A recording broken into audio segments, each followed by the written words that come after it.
Hey, what's up, everybody, and welcome to another edition of Pelicans Daily, brought to you by FanArch. I'm your host, David Grubb, editor-in-chief of thebirdrights.com. Well, Joe Dumars has been on a little bit of a media tour since he took the job of executive vice president of basketball operations for the New Orleans Pelicans. Recently, Dumars appeared on the Hoop Genius podcast with BJ Armstrong, his former rival in the NBA, of course, most notably when BJ was with the Chicago Bulls and Joe was with the Detroit Pistons.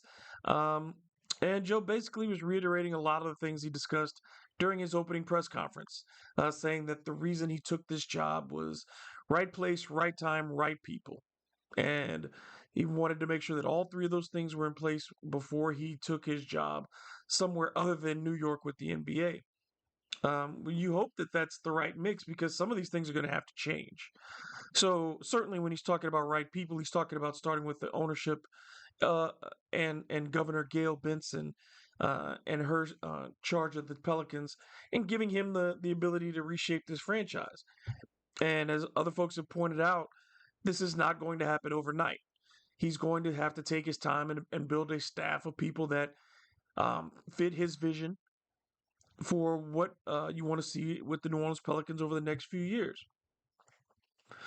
That transformation, that process, evaluating the staffs around the league that he says he's already done, again, saying he had the insight of having served in the league office and seeing the operations of all 30 teams, seeing what those best practices are. Well, we want to start seeing those applied.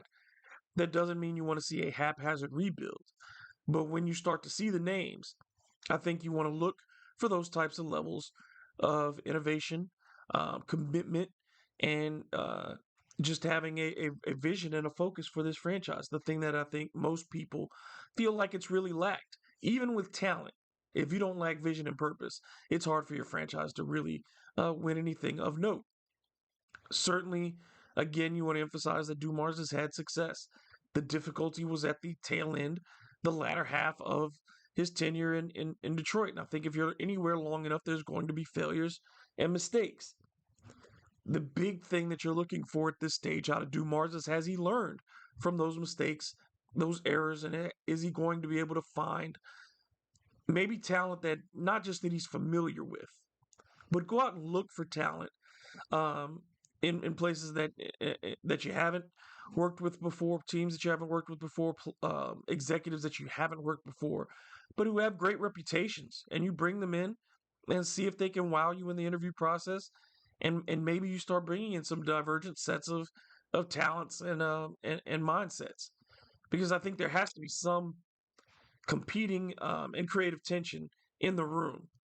Everybody working towards the same vision, but maybe having different ways of going about it. And that's what you want in that office to at times, no matter if Joe Dumars is the final word or not, I think he wants to have, or he should want to have, excuse me. I don't want to presume anything.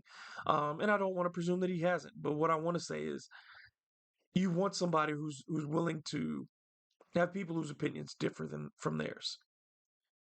If all you have around you are people who agree with you constantly, it's a lot harder to achieve success, I think. I think you have to have some people who say, I see it this way. When you always see it blue, they see it red. And I think you want them uh, around it, but if they're working for the same goal, if y'all have the same vision, they can't be trying to subvert it.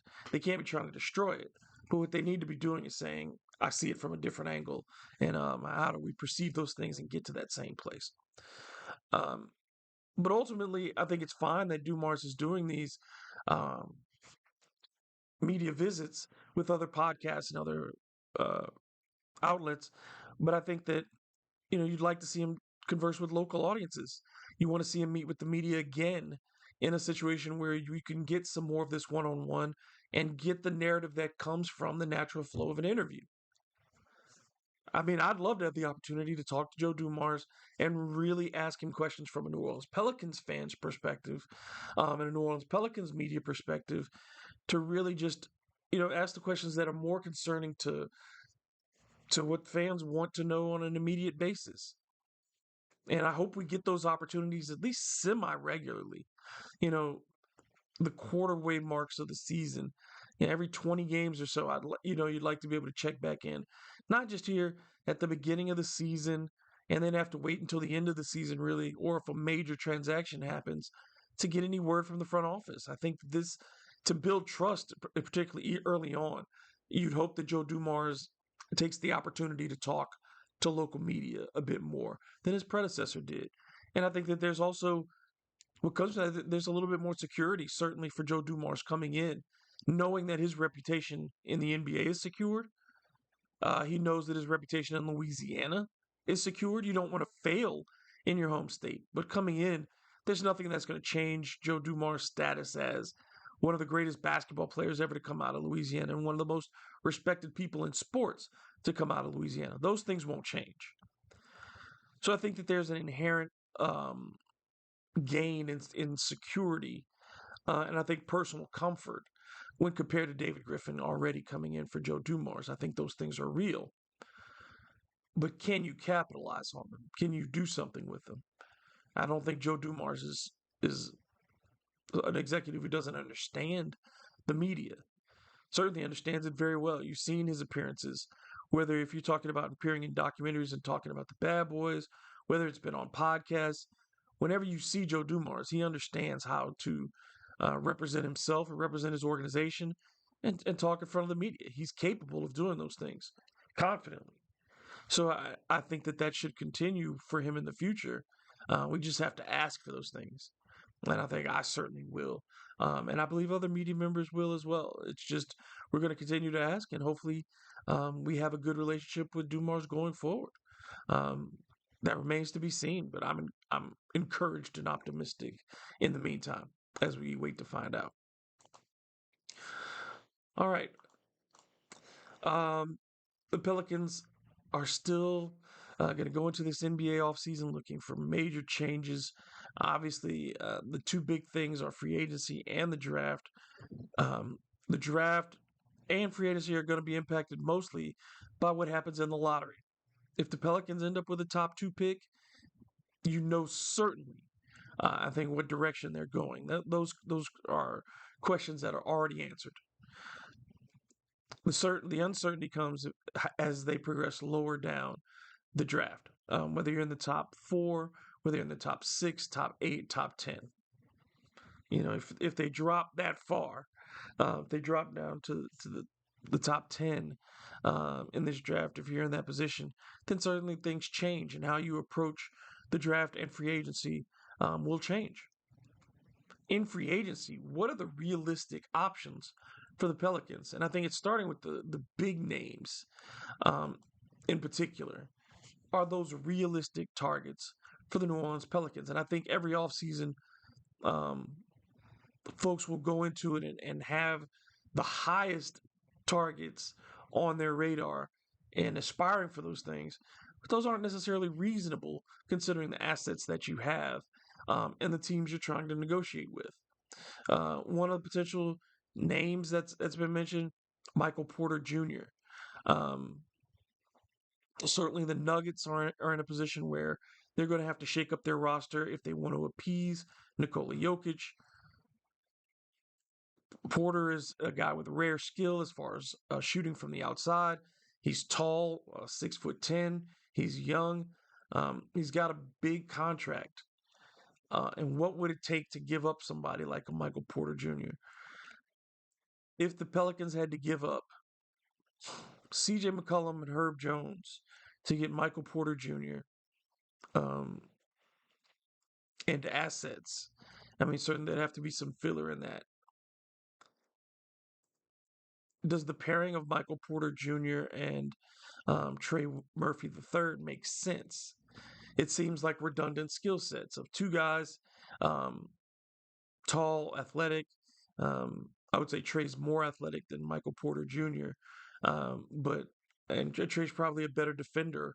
Um, I would think. Rebounding, MPJ is probably a better rebounder overall as far as the numbers go. But Porter Jr., I mean, you're doubling down on shooters. I don't know if that team is going to be defensive minded and athletic enough in transition to go after somebody like him. I also don't think that the loss of if you're giving up, if that's what it would take, if it took Herb Jones and CJ McCollum to make that deal, I think you're fine getting off of CJ's contract. You want to do that. If you got a pick back or something, you'd like that. But giving up Herb Jones in that particular deal, not that there are no deals that you would ever consider getting rid of Herb Jones, but I think his value, again, is higher for you than it is for other people based on his level of contributions and his contract. So when you give somebody like Herb away, you have to be very sure about what you're getting in return. And I don't think you're getting a great locker room guy in Michael Porter Jr. Um, he's been relatively healthy, sure. But I don't think you're getting a leader. I don't think you're getting anything more than kind of, you're hoping for a 3 and D, elite 3 and D player who comes at a very high price, and you're already developing that kind of player who's lesser cost than a Michael Porter Jr. Um, I think there are realistic CJ McCollum trades. I think there are realistic Herb Jones trades. I don't think the price for Michael Porter Jr. Um, makes sense. It's yeah, I just don't think it makes. You'd have to move Trey Murphy as well. And I don't think that cost that necessitating that deal. If you had a plan for multiple deals and you were getting some stars back in return, I think that that's something you might want to discuss. But without that, you're necessitating a Trey Murphy deal. I can't imagine Trey wanting to play alongside Michael Porter Jr. You're doing too much of the same things. There's certainly a number of superstars who could be on the move as well.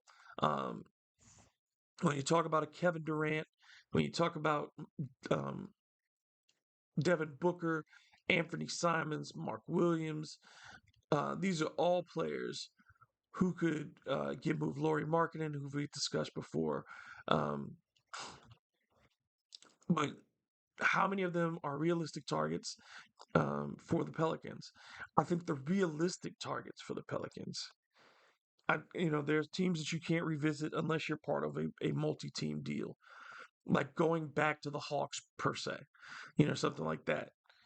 I don't think that can happen for the Pelicans because of your history with that deal already. Going back to them, I think it's they've already won the deal with you in their minds. So why would they revisit it? A Kevin Durant who's looking for that title without the Warriors, you're not the target that he's looking to go to. So you don't want to bring in somebody who's either going to the deal is too short if you bring them in, or they're not going to be interested in staying on the contract that you have, you know, or they're not interested in playing for you. Those are things that you've got to make sure that you have in place. So who are you giving up is a big part of the deal. If you're bringing in a star, that means you have to give up something to get it. And if you're giving up too much and all you're getting is the star in return, then does that make sense? I think a lot of the big names, the biggest names, don't make sense. And I think the mistake that the Pelicans have made at various times throughout this rebuild is focusing on chasing the wrong star at the wrong time and instead neglecting team building and having the right assets. I think in this offseason, you have to find the right complementary piece. But none of that gets decided, honestly, until Zion Williamson and this lottery gets figured out. Because if that decision of who you're going to pair with Zion, I think, impacts the kind of star you're going to go for too. If that's who you go, if that's the plan, because I want to pair the right player with Zion Williamson. Laurie Markkinen, now because of where his contract is and where his value is and where Utah is in its rebuild, is a far more interesting target. Not that he wasn't the first time. I think that the first time he was available when the Pelicans should have gotten him in a Lonzo Ball deal and they weren't particularly interested, I think that was a mistake because, again, the value at that time for Markin and the Pelicans could have made the right contract offer for what his value was. You're there again. You know what I mean? Like with Markkinen, because I don't think the Jazz, if they get the number one pick, they're in a rebuild and they're building around Cooper Flag. Lauri Markkinen doesn't fit their timetable anymore. And I think that's a reasonable deal to go out and make. And that's a great complimentary piece. If you're upgrading, you could send Kelly Olynyk back to Utah. You know what I mean? Give them that piece. Kelly will be fine. You know what I'm saying? Like at this stage in his career, as long as those checks are clearing, he's a veteran who's going to help a team one way or another.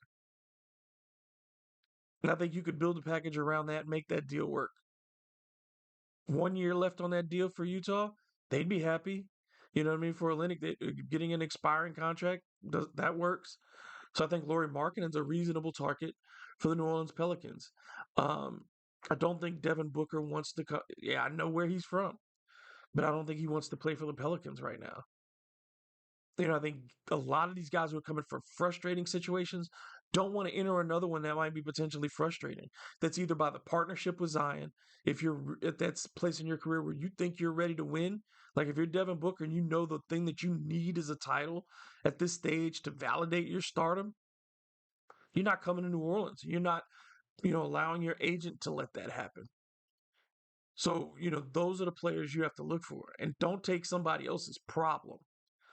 A guy like RJ Barrett, you know, players who have been, even with Trae Young, I think, Trae has gotten to the point where maybe he's underrated as a player, but do you want to acquire Trae Young and bring him to your organization when it's been pretty proven now that even in the Eastern Conference, it takes very specific conditions to get Trae Young out of the first round of the playoffs. He's not a guy who's proven that he can take a team to consistent winning. And do you want to reunite what you saw that already hasn't worked in Atlanta if you bring back DeJounte Murray and Trae Young together? It already didn't work one time. Do you want to do this again with two players who've seemingly, identified for each other that they don't work well together? So, um, again, those big name targets, fit, timing, those things are going to be very important going forward. And I think that reasonable targets are guys like Domantas Sabonis. I think he becomes a reasonable target because if you're rebuilding with Zion, if you can get Sabonis, he's a player who plays well with Zion Williamson's skill set. Can pass the basketball, can not a great defender, no. But if you're trying to win offensively, and again, I think you can pair three good defenders around those two. And I think Zion took steps forward as a defender. You're going to need somebody who can defend the four spot because I think you're going to have Zion more defending on the perimeter, guarding more wings and point guards next season. So you need somebody who can guard that four spot. But Sabonis certainly offensively is a great complement to the skill set that Zion Williamson already has. And I think pairing them together it would be a good thing for the New Orleans Pelicans. I think he is a reasonable target for uh, New Orleans. So even if Trae Young were valued, no, I don't think he's that guy. Devin Booker, no, I don't think he wants to come to New Orleans. Kevin Durant, no, I don't think he wants to come to New Orleans. So I think the guys that right now, if you're asking me the most gettable targets and the most reasonable targets on the market for the Pelicans, Lauri Markkinen and Domantas Sabonis. Those are the guys I think. So we'll see though. We shall see. If you got suggestions as far as that goes, if you think that there are players the Pelicans should target, or you want to know how a potential deal could work, send me those. I'm starting to get those, and I think I want to assemble those and do just a couple of scenarios then and look at those and see what could work. But go ahead and identify some of those players then that you think that I'm missing out there on the market, or you think that could be interested in joining the Pelicans that I'm just not seeing them at that stage. All right. Looking at the draft, the other part of this, the rebuild is going to find the right player to build around in this draft. The names that have been circulated, we've talked about some of them already, whether it's the VJ Edgecombe out of Baylor, or whether you're talking about Trey Johnson out of Texas, um, Con Kneppel out of Duke. Those are the guys that we've mentioned so far outside of the top two. The top two is not going to change. I don't see it changing at all unless we find something out physically with either one of these guys. I just don't see the top two changing. Cooper Flag and Dylan Harper. That just is it. That's the consensus that these two are the best two. Where it gets a little bit looser is beyond that. Ace Bailey, to me, is a dangerous player to fall in love with as the third best player in this draft.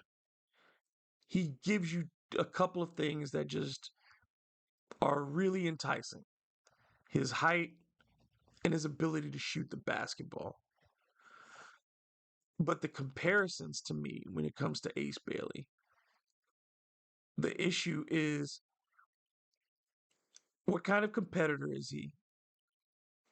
Um, what kind of rebounder? On the defensive end, is he that kind of guy who's gonna play well defensively? And is he gonna make good shot selections? Is he efficient? He didn't show Kevin Durant level efficiency in college. He didn't show elite competitiveness in college. So I'm tend to be less high on Ace Bailey as other people are. Um, VJ Edgecombe has his concerns as far as just his basketball IQ, his shot selection, and his shot making. Um, Trey Johnson is there are no questions about his shot making ability. The questions are about his overall basketball ability. Um, and we talk about for the Pelicans is where do they finish in the lottery? If it's top four, if it's top six, if it's top eight. And I think in the top eight, there are players who I think could go in the top eight who have a better value than players who are likely to be picked ahead of them. One of the players I think gets overvalued, even though he is a very good college basketball player, is Jeremiah Fears because of his height. Jeremiah Fears is listed at 6'4". We'll see if that's what his height is.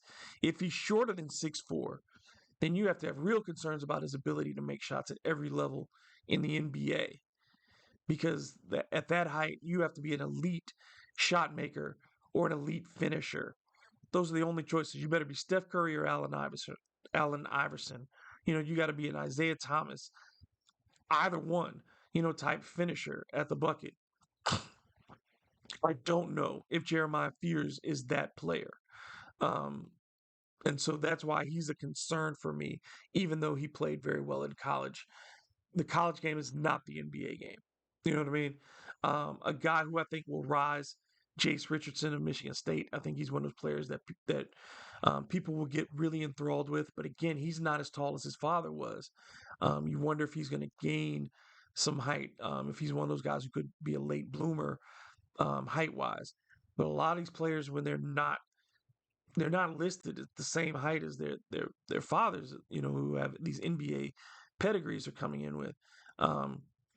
So it's kind of interesting there. So we'll see as we go through the draft process which players are better fits.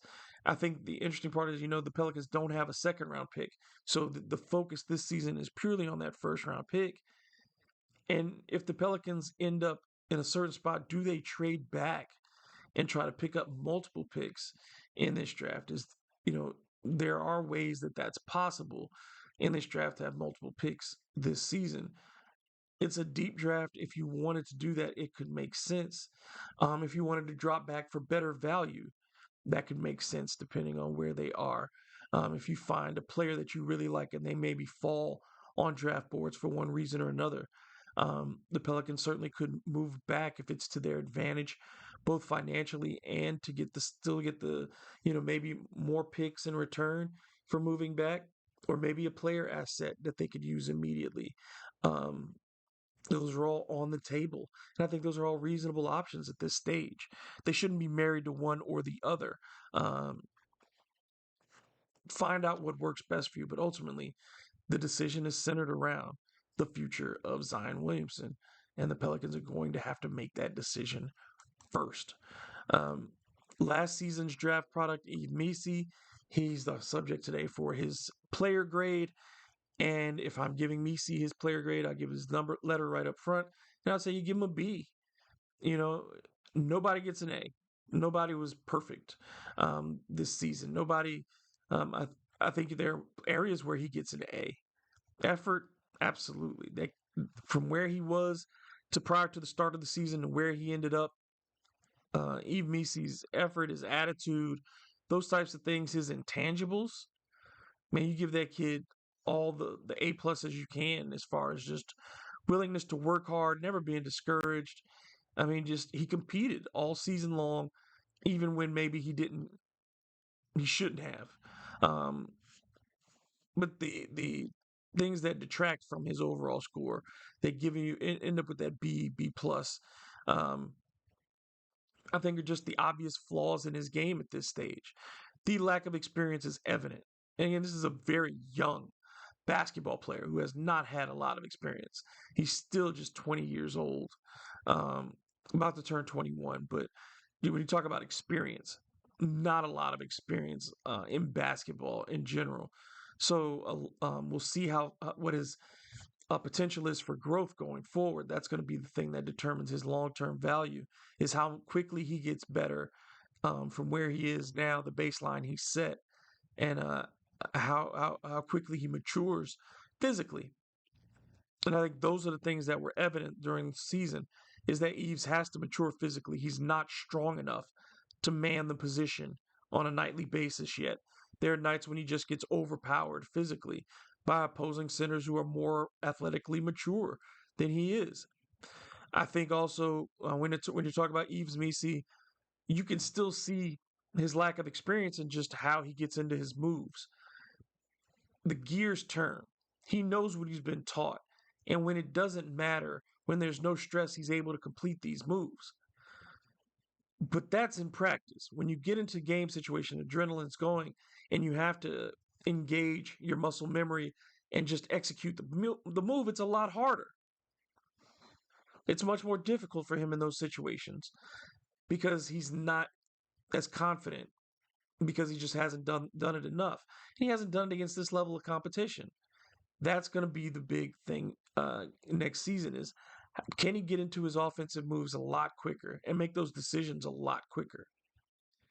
I think for Yves Missi, simplifying his game is the first step before expanding it goes. He's got to master the little things for that position. He's got to master the pick and roll. He's got to be somebody who you can count on and not lose the ball on the catch on the alley oop. If you're going to run those lobs with him, you have to have confidence that he's going to finish them and complete them. And there are times when athletically he gets above the rim, and you saw some great finishes out of Yves. But there are also a lot of times when he finished poorly, and it just looked bad. Whether it was the catch or the finish, it was just knowing physically what he could and couldn't do.